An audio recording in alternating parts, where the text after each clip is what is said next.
මයුර ලංකා තුරුවරුණට ආයුබෝවන් කියලා ඔබ සැම සාදරයෙන් පිළිගන්නවා. ඔබ වෙනුවෙන් මයුර ලංකා තුරුවරුණ වෙත එක දිගට වීඩියෝ 3ක් මා මෙවර ඉදිරිපත් කරනවා.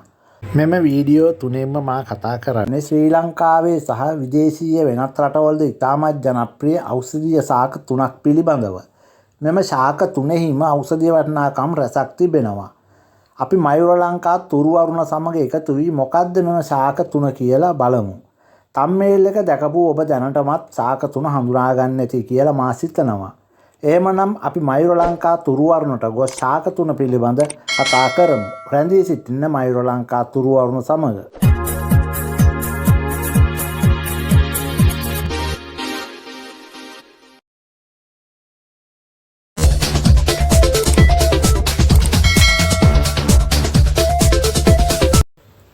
අද මා මයුර ලංකා තුරුවරුණ තුලින් කතා කරන ශාක 3 නම තමයි පොල්පලා, වැල්පෙනෙර සහ එරමුසු ශාකය ගැන. මෙම ශාක 3න් අපි පළමුව කතා කරමු පොල්පලා ශාකය පිළිබඳව. පොල්පලා ශාකය ගැන බොහෝ දෙනාට එහි ඖෂධීය වටිනාකම් ගැන යම් තරමක දැනුමක් අවබෝධයක් ඇති කියලා මා විශ්වාස කරනවා. ඔබගේ ඒ දැනුමට යමක් එකතු කිරීමට පොල්පලා ශාකයේ ඇති ඖෂධීය වටිනාකම් රැසක් ගැන මා ඔබට මෙම වීඩියෝ පුරාවටම කතා කරනවා. ඉන්පසු ඔබට පොල්පලා ශාකය පිළිබඳ වැඩිදුර අවබෝධයක් ලැබෙනු ඇතැයි මා විශ්වාස කරනවා. පොල්පලා ශාකය ශ්‍රී ලංකාවේ ඕනෑම ප්‍රදේශයක ඉබේ වැවෙන ශාකයක්. මෙය ඔබ ගෙවත්තේ, කැලෑබද සහ ඇතැම් නිවෙස්වල වගා කරගෙන තිබෙනු මා දැක තිබෙනවා. මෙම පොල්පලා ශාකයේ මුල් අයිතිකරු. එහෙමත් නැතිනම් මෙහි උපත ලෙස අප්‍රිකා මහාද්වීපය හැඳින්වුවත් මේ ආසියාවේ සහ ඕස්ට්‍රේලියාවේ හොඳින් වර්ධනය වන ඖෂධීය ශාකයක්. ශ්‍රී ලංකාවේ සිංහල ආයුර්වේද වෛද්‍ය ක්‍රමයේදී මෙම පොල්පලා ශාකය මගින් බොහෝ රෝග සුව කළ හැකි බව මා අසා තිබෙනවා. මෙම පොල්පලා ශාකය පොල් කුඩුපලා යනුවෙන්ද ඇතැමුන් හඳුන්වනවා. පොල්පලා ශාකය අඩි 2ක් හෝ 3ක් උසට වර්ධනය වන ශාකයක්. මෙම ශාකය පුරාවටම සුදු පැහැයෙන් බූවා දක්නට ලැබෙනවා. ඒ අතර නටුව පුරාවටම සුදු පාටින් කුඩා මල් දක්නට ලැබෙනවා. ඉතින් දැන් අපි බලමු මේ පොල්පලා ශාකයේ මොන වගේ ඖෂධීය ගුණයක් තිබෙනවද කියලා සහ මොනවද මේ පොල්පලා ශාකය මගින් සුව කළ හැකි රෝග කියලා. පොල්පලා ශාකයේ සියලුම කොටස් මගින් සිංහල ආයුර්වේදයේ මෙන්න මේ රෝග සුව කරනවා.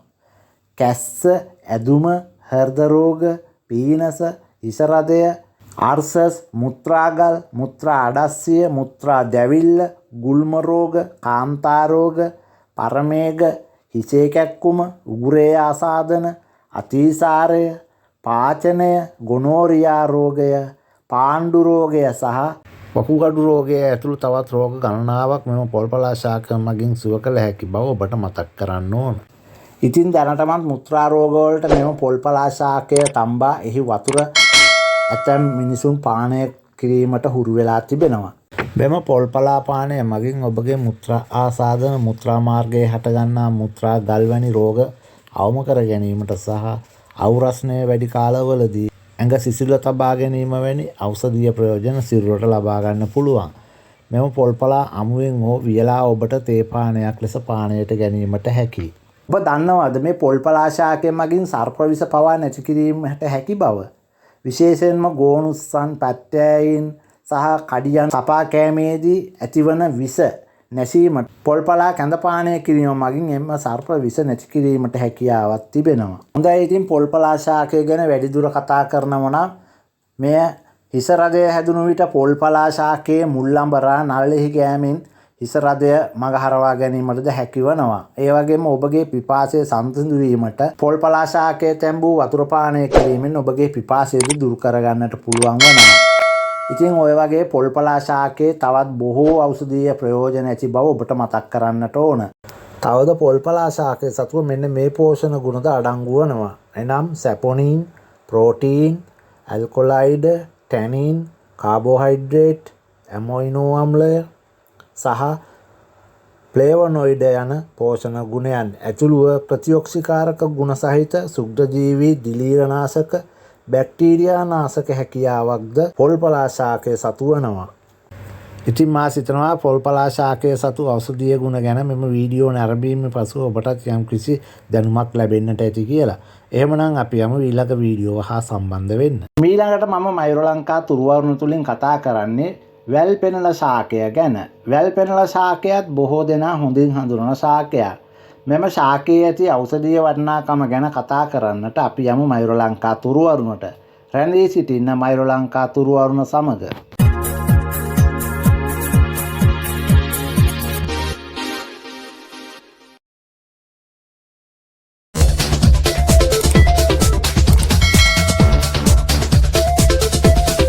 පෙනෙල නොහොත් වැල් පෙනල ශාකය.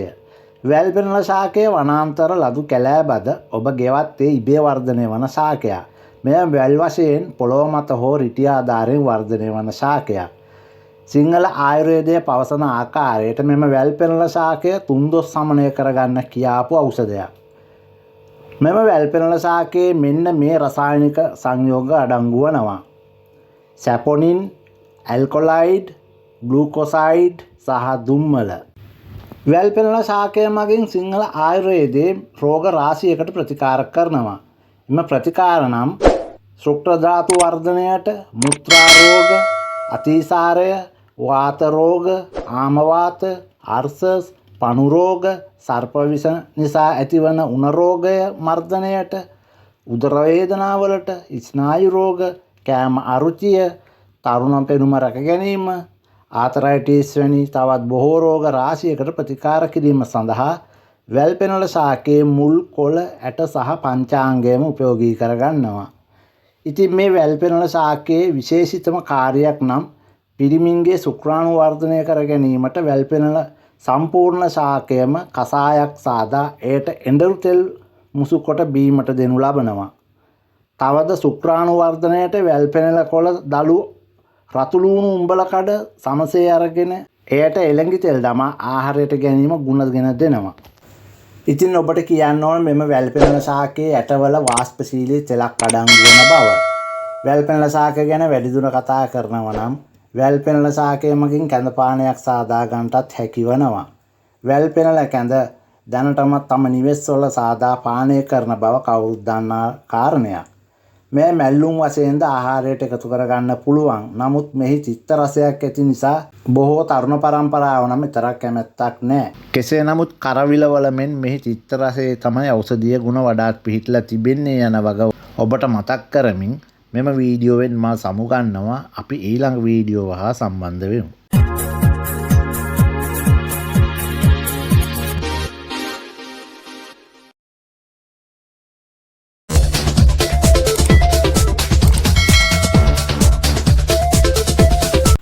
අවසාන වීඩියෝව ඉරමුසු ශාකය. ඉරමුසු ශාකය පොළොව දිගේ හෝ වෙනත් ගස් ආධාරයෙන් ඉහළට යන වැල් ශාකයක්. මෙයත් ලදු කැලෑබද සහ ඔබගේ ගෙවත්තේ හෝ නොයෙකුත් උස් ස්ථානවල තෙත් සහ වියලි කලාපවල සරුවට වැඩෙන ශාකයක්. ඉරමුසු ශාකය ඉන්දියාවේ හා ශ්‍රී ලංකාව වන අප රටේද බහුලව දක්නට ලැබෙන ශාකයක්. ඉරමුසු ශාකයේ පත්‍ර සිහින්ව දිගුව පවතින අතර මෙම පත්‍රවල පිටපැත්තේ සුදු පාටින් ඉරක් දක්නට ලැබෙනවා. ඉරමුසු ශාකයේ පත්‍ර හටගන්නා ස්ථානයේ කඳෙහි තැනින් තැන මල් හටගන්නා අතර මේ මල් පෙබරවාරි සහ මාර්තු මාසයේ පිපෙන්නට පටන් ගන්නවා. මෙම ශාකයේ පළද හටගන්නා අතර එය දිගැටි හැඩයෙන් දක්නට ලැබෙනවා. මෙම පළවල කළු පාටින් බීජද දක්නට ලැබෙනවා. ඉරමුසු ශාකයේ වර්ග දෙකක් තිබෙනවා. එනම් හීන් එරමුසු සහ මහ එරමුසු යන වර්ග දෙක. මෙම හීන් එරමුසු ශ්‍රී ලංකාවේ වැඩෙන අතර මහා එරමුසු ඉන්දියාවෙන් ශ්‍රී ලංකාවට ගෙනා ශාකයක් ලෙසයි හඳුන්වන්නේ. ඉතින් මෙම ඉරමුසු දේශීය ශාකයක් වන අතර මෙය සිංහල ආයුර්වේදයට නැතුවම බැරි තාමත් වටිනා ඖෂධීය ශාකයක් වනවා. සිංහල ආයුර්වේදයේ ඉරමුසු ශාකය මගින් සුව කළ හැකි රෝග බොහෝමයක් තිබෙනවා. අපි බලමු මොනවද ඒ රෝග කියලා.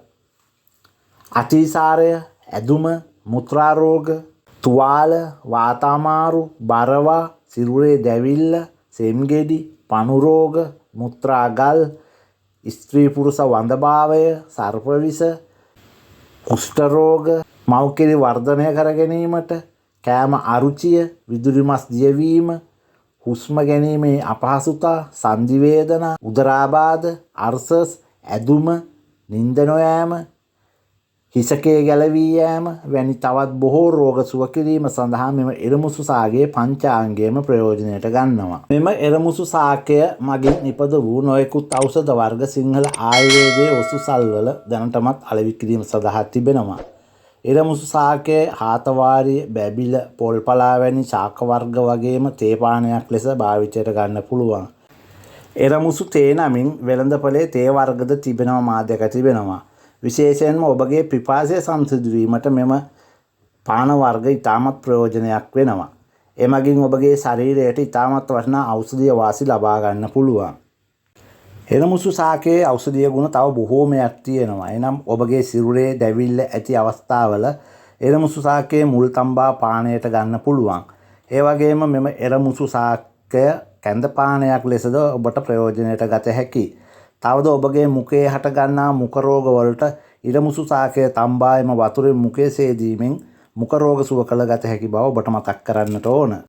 ඒ වගේම තමයි ඉරමුසු සාකයේ මුල් තම්බා එම වතුරෙන් තුවාල සේදීමෙන් සුවය ලබා ගන්නත් පුළුවන්. ඔබගේ සිරුරේ කැසීම්, පළු දැමීම් වගේ ආසාදන තත්ත්වයන් වලට ඉරමුසු මුල් තම්බා සහ ඉරමුසු මුල් කුඩු කර තම්බා තේ පානයක් ලෙසින්ද භාවිතයට ගන්න පුළුවන්. එමගින් එම ආසාදන තත්ත්වයන් මගහරවා ගන්න පුළුවන්.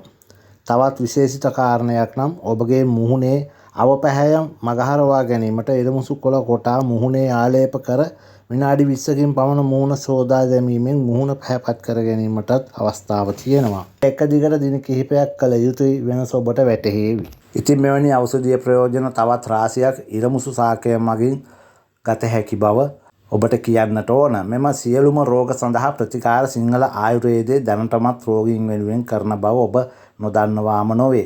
ඉතින් මාහට මෙම වීඩියෝ තුනෙන්ම ඔබට කීමට අවශ්‍ය වුණේ පොල්පලා ශාකයේත්, පෙනර ශාකයේත් සහ එරමුසු සාකයේත් ඇති ඖෂධීය වටිනාකම් ගැනයි. මෙම ශාකවල ඇති ඖෂධීය ප්‍රයෝජන ගැන සහ ඖෂධීය වටිනාකම් ගැන ඔබ නොදන්නා යමක් තිබුණි නම් මෙම වීඩියෝ තුන ඔබට වැදගත් වනු ඇතැයි මා විශ්වාස කරනවා. මෙම හැම වීඩියෝවක්ම ඉතාමත් කෙටියෙන් ඔබට මයුර ලංකා තුරුවරුණු තුලින් මා ඉදිරිපත් කළේ. ඉතින් ඔබට මතක් කරන්නට ඕන මෙවැනි වටිනා ඖෂධීය ප්‍රයෝජනයක් ඇති ශාක වර්ග ඔබ ගෙවත්තේ රෝපණය කර තියාගන්නවා නම් එයින් ඉදිරි පරම්පරාවටවත් ප්‍රයෝජනයක් ගැනීමට හැකිවන බව. මොකද අද වන විට මෙම ශාක ක්‍රමයෙන් මඳ වී ගොස් ඇති නිසාවෙන් තව වසර කිහිපයක් යන විට මෙම ශාක හොයාගන්නවත් බැරි තරම්ය. එහෙමනම් මයුර ලංකා තුරුවරුණු තුලින් මා අදට සමුගන්නවා හමුන් යලිත් දවසක මෙවැනි වටිනා ඖෂධීය ශාක පිළිබඳ විස්තර රැගෙන. මයුර ලංකා තුරුවරුණු තුල ඔබ සැමට සුබ දවසක්.